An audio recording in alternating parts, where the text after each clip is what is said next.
Hello guys, ఇవాళ recipe వచ్చేసి వేడిగా వర్షం పడుతుందని చెప్పి మిర్చి బజ్జీలు చేసుకున్నాం అనమాట. చూడండి, సో ఇవాళ అయితే ఈ మిర్చి బజ్జీలు అయితే చేసేసుకున్నాం. మీరు చూసుకున్నట్టయితే మంచిగా సన్న మిరపకాయలు అండి. మిరపకాయలకు రేట్ చాలా ఎక్కువైపోయింది. బట్ వర్షం పడుతుంటే ఇంకా మనం స్పెషల్గా స్నాక్స్ అంటే ఇంట్లో మనకు గుర్తొచ్చేది మిరపకాయ బజ్జీలే. అది మీ అందరికీ తెలిసిన విషయమే.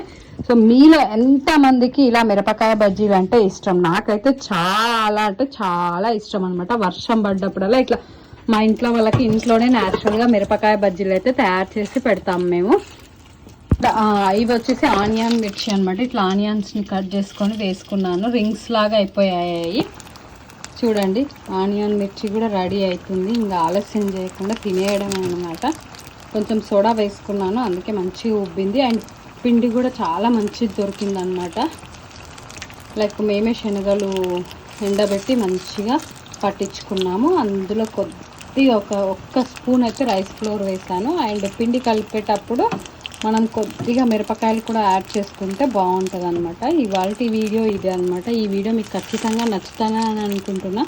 ఈ వీడియో నచ్చితే ప్లీజ్ లైక్ చేయండి, షేర్ చేయండి. నెక్స్ట్ ఇంకా ఇప్పుడు మనం ఈ మిర్చిలని తీసిన తర్వాత నెక్స్ట్ ఈ రెండు తిందాం అనమాట. టేస్ట్ చూద్దాము. ఆనియన్ మిర్చి బాగా వేడైపోయింది, మంచిగా డీప్ ఫ్రై అయింది కదా, తీసి పెట్టుకొని మళ్ళీ నెక్స్ట్ ఇక్కడ ఆలు వేసుకుందాము.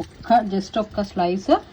ఆనియన్ కొంచెం ఉంది, ఇంకా మిరపకాయలు వేయడం అయితే అయిపోయింది అనమాట. మీరేం చేసుకుంటారు ఇంట్లో? మీరు కూడా న్యాచురల్గా ఇలా ఎప్పుడైనా తయారు చేసుకుంటారా? సో ఎప్పుడైనా వర్షం పడ్డప్పుడు బయట కాకుండా పిల్లలు, ఎస్పెషల్గా పిల్లలు, పెద్దవాళ్ళు ఉన్న ఎవరున్నా మనకు కూడా బయట కంటే కూడా ఈ జంక్ ఫుడ్ ఇంట్లో బట్ కొంచెం బెటర్ అనమాట. బెటర్ దెన్ అవుట్ సైడ్ అన్నట్టుగా ఉంటుంది కదా. సో అట్లా అనమాట. ఇంట్లో మీరు కూడా తయారు చేసుకోండి. సింపుల్, ఈజీ, వితిన్ 5-10 మినిట్స్లో కంప్లీట్ అయిపోతుంది. అన్నీ రెడీగా కనుక ఇంట్లో ఉంటాయి. ఇది ఫ్రెండ్స్ ఇవాళ ఈ వీడియో. ఇంకా మనం తినడే వీడియో చూద్దాము.